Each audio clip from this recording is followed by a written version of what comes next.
you guys. So welcome to Mental Health Mondays, because mental health matters. My name is Kia Jones Baldwin, and I am a licensed therapist and life coach, and I am going to be talking about misconceptions in therapy. And that's what we're going to get into today. You know, with everything going on and the climate that we're in, it is imperative that we talk to someone. And what better person to talk to than a counselor about your problems or about the things that you may have going on. So we're going to get into that now. If you want to hear more about things that we're going to be talking about on Mental Health Mondays, please like, comment, share, subscribe. And we're going to get into this because mental health matters.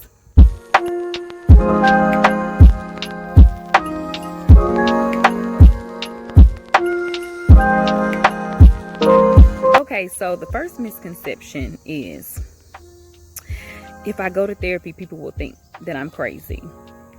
Okay, so number one, no one is going to think that you're crazy. Now, I don't know what they might have thought back in 1920 or 1815. Who knows?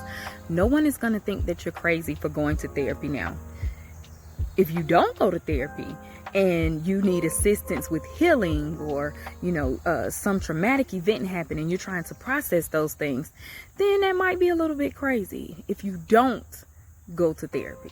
But, you know, I hear it all the time. You know, I don't want people to think that I'm crazy if I come. Hey, come on now, you guys. We have to stop that. We have to stop with the crazy antics and shaming people for going to counseling to get themselves on track or to get themselves, you know, in a better space. So I want you guys to just kind of chuck that out the window. You will not look crazy. You will not be crazy. You are getting yourself together. That is to be commended. Okay? Number two. Okay. The second misconception is if I go to therapy and tell them all my problems, then they're going to lock me up. Okay.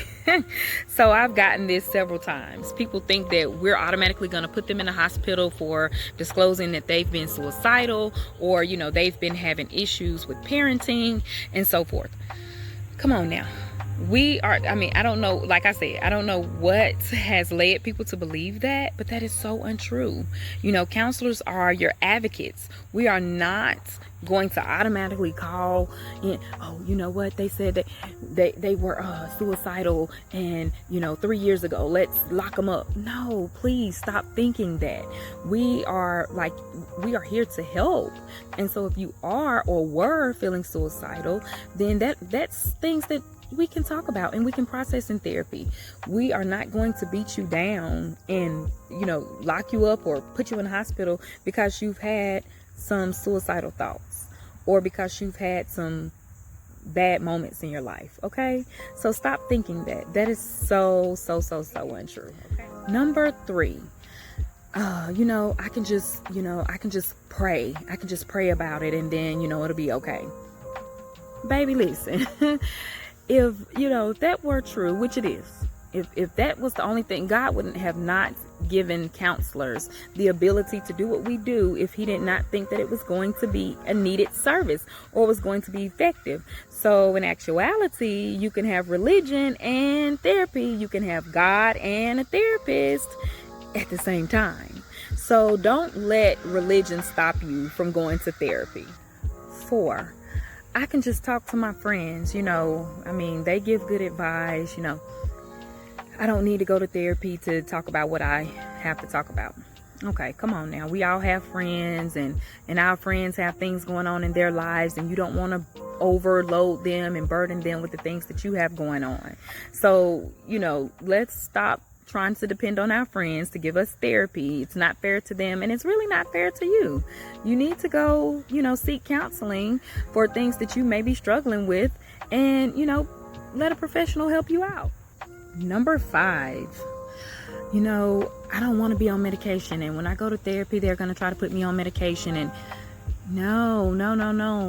We do not want you on medication either. We want you to be able to manage your symptoms effectively without having to go on medication. Now, let me say this. You know, medication have came a long way. It's came a long way since, you know, the 90s, the 80s, the 70s or whatever. So, you know, if you need it, it's an option. But therapists are not forcing people to get on medicine. Like, that's not true. I've heard people say that so often, and that's just not true. We've discussed some of the common misconceptions, and I hope you guys will consider or reconsider therapy if you are, having a rough patch in your life, because, it's definitely something that could be very beneficial. At the end of the day, I hope you guys really, really start to take your mental health seriously, just like you call and make your doctor's appointment and your dentist appointment. Make therapy a common thing just like that. It's definitely something that could be great. It could be beneficial, and if you work the process will work. Okay, so don't be around here struggling with things that are going on, when you can definitely go and talk to a professional. Okay, so bye, happy Monday, and your mental health matters.